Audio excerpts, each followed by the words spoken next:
ድቁናን ከክህነት ጋር አስተባብሮ ይዞ በታቦቱ ፊት ለእግዚአብሔር እየሰዋ በቅድስና በክህነት እያገለገለ 40 ዘመን ኖረ። 40 ዘመን ከኖረ በኋላ ኤሊ ሸመገለ፣ አረጀ ይላል።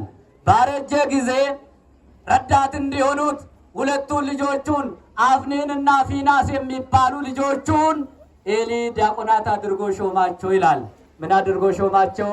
ዲያቆናት አድርገው በእግዚአብሔር ቤት እንዲያገለግሉ፣ በአባታቸው ስርዓት ጸንተው እንዲኖሩ፣ የአባቶቻቸውን ስርዓት እንዲያስቀጥሉ ካህኑ ልጆቹን ሾማቸው። የኤሊ ልጆች ግን አለ የአባቶቻቸውን ስርዓት አጠፉ አለ። የማንን ስርዓት አጠፉ? የአባቶቻቸውን ስርዓት አጠፉ። ወዳጆቼ ዛሬም አባቶቻችን የሰሩልንን ጸንታ እስከ ዛሬ የቆየችውን ስርዓት ለማጥፋት የሚዳዱ ብዙ ወገኖች አሉ።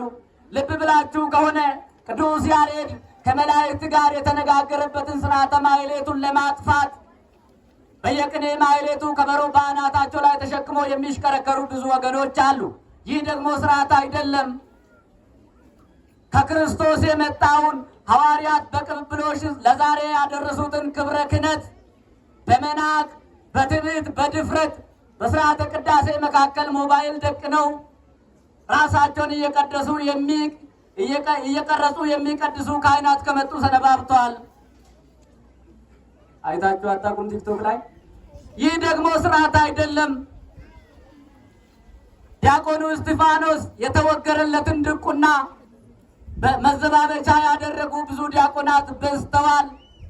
ታላቁ መቃርስና እንጦንስ የተጋደሉለትን ዋጋ የከፈሉለትን ምንኩስና ዋጋ ቢስ ያደረጉ በፍቅረ ንዋይ ልባቸው ያበጠ ብዙ መነኮሳትን ማየት ከጀመር ሰነባብተናል። ማን ይቅር ይበለን? ማን ይቅር ይበለን? እግዚአብሔር በምሕረት ዓይኖቹ ሁላችንን የሚጎብኘን። ስለዚህ የካህኑ የኤሊ ልጆች የአባቶቻቸውን ስርዓት አጠፉ አለ። በአባቶቻቸው ስርዓት አልሄዱም። ከዚህም የተነሳ ወደ ቂቀ ኤሊሰ እኩያን ወይ ሆሩ በፍኖተ ኤሊ አለ።